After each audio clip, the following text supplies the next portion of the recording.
بسا اوقات بہت سی محنتوں کا نتیجہ انسان دیکھتا ہے کہ ضائع چلا گیا. میں نے 10 سال محنت کی، حاصل کوئی نہیں نکلا. یہ ثمرات کیا ہیں؟ محنتوں کے ثمرات کا ضیاع. کوشش آپ نے کی، قسمت کی خوبی دیکھی ہے، ٹوٹی کہاں کمن، 2-4 ہاتھ جب کے لبے بام رہ گئے. Be prepared. ایک شاعر کے یہ اشعار ہیں، وہ کمیونسٹ تھا، میں نام بھی نہیں لیتا، لیکن یہ کہ یہ اسی انقلابی، چونکہ ان کا بھی ایک انقلابی نظریہ ہے، انقلابی عمل میں یہ سارے مراحل آتے ہیں. کوئی سیٹ بیک آیا، فرض کیجئے کوئی ناکامی ہو گئی، تو اپنے ساتھیوں کو دل بندھانے کے لیے یہ فصل امیدوں کی ہمدم اس بار بھی غارت جائے گی، سب محنت صبحوں شاموں کی اب کے بھی اکارت جائے گی. میرے نبی کے ثمرات کا جو لفظ یہاں آیا ہے، وَنَقْصٍ مِّنَ الْأَمْوَالِ وَالْأَنفُسِ وَالثَّمَرَاتِ، سب محنت صبحوں شاموں کی اب کے بھی اکارت جائے گی. دھرتی کے کونوں کھدروں میں پھر اپنے لہو کی کھاد بھرو، پھر مٹی سینچو اشکوں سے، پھر اگلی رت کی فکر کرو، پھر اگلی رت کی فکر کرو، جب پھر ایک بار اجڑنا ہے. ایک فصل پکی تو بھر پایا، تب تک تو یہی کچھ کرنا ہے. ایک مقصد ہے سامنے، انقلاب برپا کرنا ہے. ایک کوشش ناکام ہو جائے کوئی پرواہ نہیں، نیکسٹ. پھر تیار رہو ناکامی کے لیے. ایسا نہ ہو جو انگریزی میں کہتے ہیں hope for the best but be prepared for the worst. ایسا نہ ہو کہ دوسری مرتبہ ناکام ہو کے بددل ہو جاؤ، تمہاری ہمتیں جواب دے جائیں. نہیں، پہلے سے تیار رہو کہ دوسری مرتبہ بھی ناکامی آئے تو آئے، لیکن جب تک کہ کامیابی حاصل نہیں ہوتی ہمیں یہ کام کیے چلے جائیں. دیکھیے سیرت میں آیا کہ نہیں یہ واقعہ. بدر میں مسلمانوں کو فتح ہوئی تو احد میں زک پہنچی کہ نہیں؟ 70 صحابہ شہید ہوئے کہ نہیں؟ اگر ان کی ہمتیں جواب دے جاتی تو گاڑی کیسے چلتی آگے؟ تو فرمایا وَلَنَبْلُوَنَّكُمْ بِشَيْءٍ مِّنَ الْخَوْفِ وَالْجُوعِ وَنَقْصٍ مِّنَ الْأَمْوَالِ وَالْأَنفُسِ وَالثَّمَرَاتِ.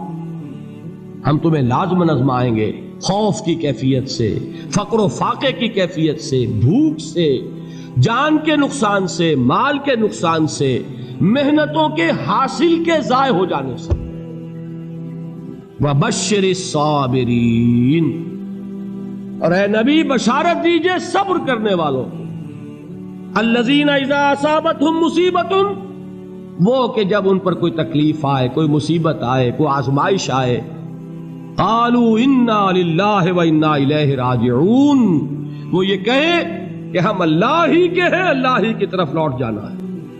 یہ وہی انداز ہے جو میں نے فارسی کا شعر سنایا تھا آپ کو کہ سرے تسلیم خم ہے جو مزاج یار میں آئے.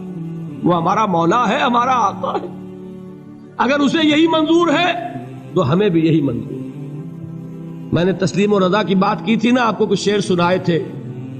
ایک شعر اور سنیے، اور یہ کس کا ہے؟ محمد علی جوہر کا. ایک مرتبہ جیل گئے، ان کی ایک بیٹی جوان بیمار ہوئی، فوت ہو گئی. باہر چھوڑا انگریز نے، جاؤ بھائی دفن کر دو بیٹی کو. دوسری مرتبہ جیل گئے، دوسری جوان بیٹی اسی مرض میں مبتلا ہوئی. اب یہ جیل میں ہے، خبر پہنچی کہ دوسری بیٹی کے اوپر بھی اسی مرض کا حملہ ہوا ہے. ایک نظم لکھی ہے جس کا آخری شعر یہ ہے، تیری صحت ہمیں منظور ہے لیکن اس کو نہیں منظور تو پھر ہم کو بھی منظور نہیں.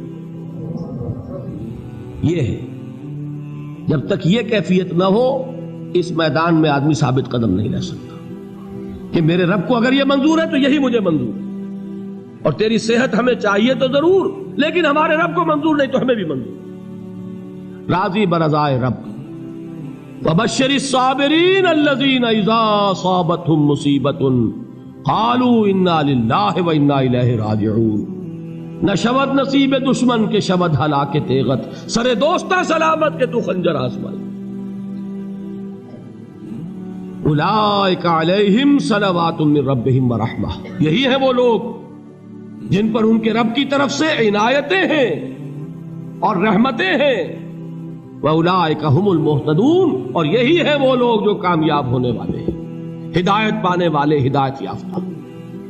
اسی سورہ بقرہ میں ذرا آگے چل کر، یہ تو ہے 20واں رکوع، 19واں رکوع، 21ویں رکوع کی پہلی آیت ہے لیس البر ان تولوا وجوہکم قبل المشرق والمغرب ولکن البر من آمن باللہ والیوم الآخر والملائکۃ والکتاب والنبیین وآتى المال على حبه ذوي القربى واليتامى والمساكين وابن السبيل والسائلين وفي الرقاب وأقام الصلاة وآتى الزكاة والموفون بعهدهم إذا عاهدوا والصابرين في البأساء والضراء وحين البأس۔ اب یہ آیت جو ہے سورۃ العصر میں جو مضامین آئے تھے سارے اس میں موجود ہیں۔ وہاں ایمان کا لفظ آیا، یہاں 5 ایمانیات کی تفصیل آ گئی، اعمال کی تفصیل آئی، اور آخری بات وہاں کیا ہے وَتَوَاصَوْا بِالصَّبْرِ، اور یہاں کیا ہے وَالصَّابِرِينَ فِي الْبَأْسَاءِ وَالضَّرَّاءِ وَحِينَ الْبَأْسِ، اور صبر کرنے والے، اصل نیکی ان کی ہے جو صبر کریں، کس میں؟ جنگ کے وقت، ذرائے، بأسائے، بأسا کہتے ہیں فقر اور فاقہ، واحد آئے گا باس تو اس کے معنی جنگ، اور باسا جمع میں آئے گا تو فاقہ، فقر، بھوک، اور ذرائع جسمانی تکلیف، ضرر، جسمانی تکلیفوں میں صبر کرنے والے، فقر اور فاقے میں صبر کرنے والے، اور جنگ کے وقت صبر کرنے والے۔ اولئک الذین صدقوا واولئک هم المتقون، یہ ہیں وہ لوگ جو صبر کرنے والے ہیں، یہ ہیں جو سچے ہیں، جو اپنے دعوے میں نیکی کے اور ایمان کے صادق ہیں، اور یہی وہ لوگ ہیں جو متقی۔ اگلی سورت ہے سورہ آل عمران، اس میں 2 لفظ آئے ہیں، آخری آیت یا ایھا الذین آمنوا اصبروا وصابروا ورابطوا واتقوا اللہ لعلکم تفلحون۔ دیکھیے یہاں صبر اور صابر جو تعلق جہد اور جہاد کا ہے وہی ہے صبر اور مصابرت۔ صبر ایک طرفہ عمل ہے، آپ جھیل رہے ہیں، برداشت کر رہے ہیں، صبر علی المعصیہ، صبر علی الطاعہ، صبر علی الابتلاء، یہ سب کیا ہے؟ صبر۔ اور مصابرت کیا ہے؟ صبر کا صبر سے مقابلہ۔ یہ سورہ آل عمران، اب وقت نہیں ہے، میں آپ کو سناتا اللہ تعالیٰ نے کیسے کیسے مسلمانوں سے کہا، مسلمانوں تمہیں زک پہنچی ہے تو انہیں بھی تو پہنچی تھی، ان کے 70 نہیں مارے گئے تھے بدر میں، ان کے حوصلے جو ہیں وہ تو پست نہیں ہوئے، وہ اگلے سال آ گئے تم پر چڑھائی کر کے، تم کیوں اتنا برا مان رہے ہو؟ تمہارے دل اتنے زخمی کیوں ہو گئے؟ تمہیں تکلیف پہنچتی ہے تو انہیں بھی پہنچتی ہے۔ اپنی غیرت جو ہے ہمیں ذرا اس کا جائزہ لینا چاہیے۔ لوگ باطل نظریات کے لیے کتنی قربانیاں دے رہے ہیں، لوگ باطل چیزوں کے فروغ کے لیے کتنی محنتیں کر رہے ہیں۔ جیسا کہ میں نے ابھی کہا تھا، اسی غیرت کو چیلنج کرنے کے لیے، ذرا آپ کی حمیت دینی کو جوش دلانے کے لیے، قادیانی نوجوان کتنی تعداد میں اپنے آپ کو دین کے لیے وقف کرتا ہے، اور آپ کتنے نوجوان ہیں جو اپنے آپ کو دین کے لیے وقف کرتے ہیں، اور ہوں وہ کھاتے پیتے گھرانوں کے لوگ۔ یہ نہیں ہے کہ اگر کوئی اور کام نہیں کر سکتا تو پھر یہ ہے کہ وہ دین کے کام میں لگ جائے۔ باصلاحیت لوگ، کھاتے پیتے لوگ، ذہنی استعداد رکھنے والے لوگ، اونچے گھرانوں کے لوگ، وہ وقف کریں اپنے آپ کو دین کے لیے۔ اس کے بغیر کیسے باہر آ جائے گی، کیسے رونق آ جائے گی؟ تو دنیا میں باطل نظریات والے جو ہیں، یہ بات کہی گئی ہے، مسلمانوں تم اگر توحید کے لیے لڑ رہے ہو، دیکھتے نہیں ابو جہل کو، اس نے گردن کٹوائی ہے شرک کے لیے، شرک کے لیے گردن کٹوائے، اور تم توحید کے لیے گردن کٹوانے کو تیار نہ ہو۔ اس نے گردن کٹوائی کہ نہیں کٹوائی؟ اور کس طرح کٹوائی ہے؟ کیونکہ بڑا متکبر قسم کا، فرعون قسم کا شخص تھا، جب گردن کاٹنے لگے تو کہتا ہے ذرا نیچے سے کاٹنا، تاکہ جب تم نیزے کے اوپر چڑھاؤ میرے سر کو تو اونچا نظر آئے، معلوم ہو سردار کا سر۔